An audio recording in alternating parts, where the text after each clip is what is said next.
डर सबको लगता है। सर्दियों की बात है। सुबह के 4 बज रहे थे। जयपुर की एक बारात अलवर से लौट रही थी। ठंडी हवाओं ने बस और गाड़ियों को घेर रखा था। धुंध इतनी गहरी थी कि सामने की सड़क मुश्किल से दिखाई दे रही थी। दूल्हे अजय की अर्टिगा कार में उसकी माँ चित्रा, दुल्हन रीमा, बहन सोनल, दोस्त विक्रम और रोहित के साथ ड्राइवर भी था। बहू आराम से बैठी हो ना? जी मम्मी जी। शादी बहुत झमेले वाला काम है। इतनी थकावट हो रही है जिसकी कोई हद ही नहीं। अरे विक्रम, कहाँ खोया हुआ है? लगता है वो अपनी शादी के सपने बुन रहा है। अरे नहीं यार, मैं तो बस बाहर देख रहा था कि कितना अंधेरा है, कैसा डरावना माहौल लग रहा है। ऐसे में किसी को इस रास्ते पर अकेले पैदल चलना पड़ेगा तो क्या होगा? अरे भैया क्यों डरा रहे हो? ऐसी बातें ना करो ना। सच में ये सब मत कहिए, यहाँ का माहौल वैसे ही डरावना है। ऊपर से इतनी ठंड है कि हड्डियाँ कांप रही है और तुम होके डराने की बातें कर रहे हो। हाँ ठीक है, अब नहीं कहूँगा। I am very very sorry. जैसे जैसे गाड़ी आगे बढ़ रही थी, अंधेरा गहराता जा रहा था।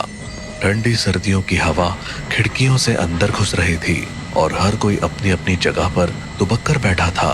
इस बीच उन लोगों को पता ही नहीं चला कि ड्राइवर ने एक गलत मोड़ ले लिया है। कुछ ही देर बाद एक सुनसान जगह पर कार अचानक रुक गई। यहाँ गाड़ी क्यों रोक दी? गाड़ी रोकी नहीं है, अपने आप रुक गई है। लेकिन ये जगह कौन सी है? इतना कोहरा है, कुछ समझ नहीं आ रहा। लगता है हम रास्ता भटक गए हैं। अजय ने फोन निकालकर मैप चेक किया। मैप ने दिखाया कि वो भानगढ़ किले के सामने है और तभी उसके मोबाइल के नेटवर्क चले गए। इस दौरान ड्राइवर ने गाड़ी से उतरकर उसे ठीक करने की कोशिश की, लेकिन गाड़ी का इंजन दोबारा स्टार्ट नहीं हुआ। ये क्या मुसीबत है? मेरा फोन भी काम नहीं कर रहा, नेटवर्क गायब है। हे भगवान, ये तो भानगढ़ का किला है। सुना है यहाँ रात को कोई नहीं रुकता। ओए मजाक मत कर यार, सच में डर लग रहा है। चारों तरफ जंगल से अजीब अजीब आवाजें आ रही थी, कुछ जानवरों की और कुछ ऐसी जो पहचान में नहीं आ रही थी।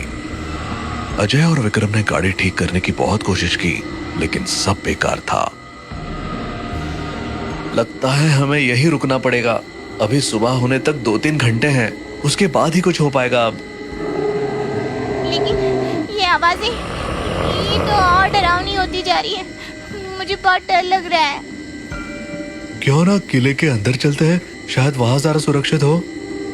नहीं, ये भानगढ़ का किला है, ये भूतिया है। आप लोगों को मालूम नहीं है क्या? वो सब कहानियां हैं, असल में यहाँ ऐसा कभी कुछ नहीं हुआ है। हाँ विक्रम सही कह रहा है। चलो सब लोग अंदर चलो, यहाँ जंगली जानवरों का खतरा है।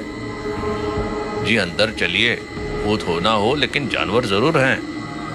वो लोग उसकी बात मानने को तैयार ही नहीं थे, पर तभी कहीं दूर से भेड़िए की आवाज आई और सब फौरन अंदर पहुंच गए।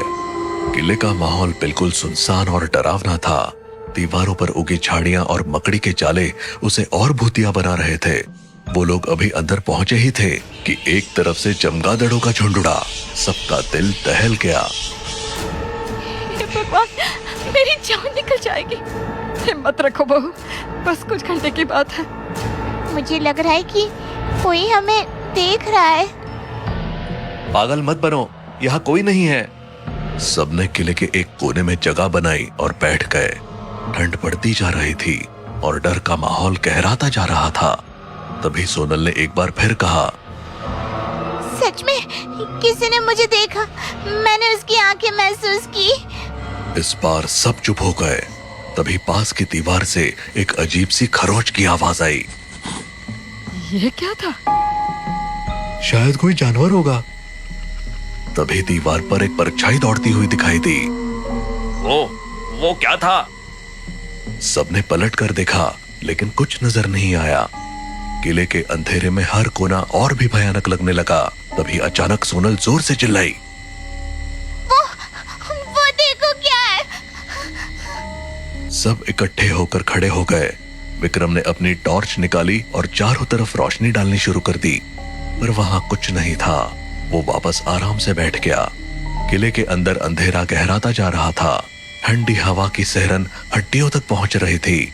हर कोई किसी न किसी तरह अपनी घबराहट को छिपाने की कोशिश कर रहा था, लेकिन डर का साया धीरे धीरे सभी पर हावी हो रहा था। रीमा, जो कोने में चुपचाप बैठी थी, अचानक झटके से उठी। किसी ने मेरे कंधे पर हाथ रखा। क्या? कौन? रीमा ने पलट कर देखा, लेकिन वहां कोई नहीं था। उसकी आंखें डर और हैरानी से फटी रह गई। यहाँ कोई नहीं है, शायद तुम्हें वहम हुआ होगा। नहीं, मैंने साफ महसूस किया था, ठंडे हाथ जैसे बर्फ हो। इसी बीच रोहित ने दूर से किसी के उसे बुलाने की आवाज सुनी। रोहित!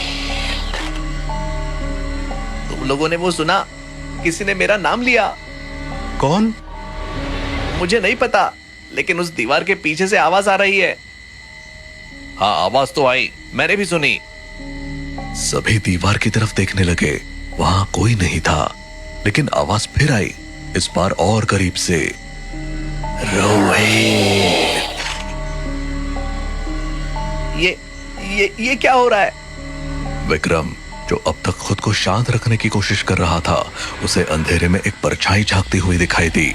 वो परछाई हर कुछ सेकंड में दिखती और गायब हो जाती। वहाँ कोई है, मैंने उसे देखा। विक्रम, ये समय मजाक का नहीं है।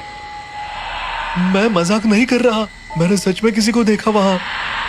सभी ने डर के मारे एक दूसरे को कसकर पकड़ लिया। अब सबको लगने लगा कि उनसे बहुत बड़ी गलती हो गई है। हमसे गलती हो गई जो यहाँ आ गए, हमें तुरंत यहाँ से निकलना चाहिए। सबने सहमति में सिर हिलाया और बाहर जाने का रास्ता ढूंढने लगे, लेकिन जब वो उस जगह पहुंचे जहां से अंदर आए थे, तो बाहर जाने का रास्ता गायब हो चुका था। किला एक भूल भुलैया में बन चुका था। बाहर कैसे जाए हम? रास्ता कहाँ गया? ये कैसे हो सकता है? तभी उनकी नजर किले की दीवार पर पड़ी। वहां एक पत्थर का शिलालेख टंगा हुआ था। उस पर लिखा था, यहाँ राजकुमारी रत्नावती का वास था, जिसे उसकी शादी वाले दिन छल से मारा गया था। उसकी आत्मा आज भी यहाँ भटकती है। ये क्या है? क्या ये सच है? यहाँ कुछ भी हो सकता है। तभी एक भारी कदमों की आवाज आने लगी, जैसे कोई लोहे की चप्पल पहनकर चल रहा हो। ये आवाज कहाँ से आ रही है? दीवार के पीछे से एक परछाई उभरी। सभी ने देखा कि एक सुंदर स्त्री सामने खड़ी थी। उसके लंबे बाल और सफेद कपड़े हवा में लहरा रहे थे। उसकी आंखों में गुस्सा भरा हुआ था। तुम लोग मेरी जगह क्यों आए? ये किला मेरा है। सबके रोंगटे खड़े हो गए। रीमा डर के मारे चीख पड़ी। ये कौन है? लगता है ये वही राजकुमारी की आत्मा है। हे भगवान, हमें बचा ले। सोनल के इतना कहते ही वो सुंदर राजकुमारी एक भयानक चुड़ैल में बदल गई और अपनी उंगली अजय की ओर उठाकर गुस्से में बोली, तुम मेरे हो, ये लड़की मेरी जगह नहीं ले सकती। उसे छोड़ दो, वरना मैं सबको खत्म कर दूंगी। अजय ने रीमा को कसकर पकड़ लिया। सभी डर के मारे कांप रहे थे। अजय कुछ करो, मुझे बहुत डर लग रहा है। मैं शादी तुझसे करूंगी, वरना यहाँ से कोई जिंदा नहीं जाएगा। राजकुमारी ने एक चीख मारी और अचानक दीवारें हिलने लगी। उसकी भयानक चीख ने पूरे किले को हिला दिया था। अचानक ड्राइवर हवा में उठ गया। बचाओ, मुझे नीचे उतारो। लेकिन राजकुमारी ने उसे जोर से दीवार पर फेंक दिया। उसकी गर्दन टूट चुकी थी और वो वहीं मर गया। खून दीवार पर फैलने लगा। सब पूरी तरह चीख रहे थे और तभी रोहित को महसूस हुआ कि कोई उसे खींच रहा है। कोई मुझे पकड़ रहा है। अजय, बचाओ। लेकिन वो दीवार के पार खींचता चला गया और अचानक गायब हो गया। उसकी चीखें किले में गूंजती रही और फिर एक भयानक सन्नाटा छा गया। अब विक्रम को ऐसा महसूस हुआ जैसे कोई उसके सीने पर भारी पत्थर रख रहा हो। मुझे सांस नहीं आ रही, कोई मुझे बचाओ। वो दर्द से तड़पते हुए नीचे गिर पड़ा। उसकी आंखें लाल हो गई और कुछ ही पलों में उसकी सांसें थम गई। भगवान के लिए हमें छोड़ दो। रुक जाओ, रुक जाओ। मैं तुमसे शादी करने को तैयार हूँ, लेकिन मेरी फैमिली को छोड़ दो।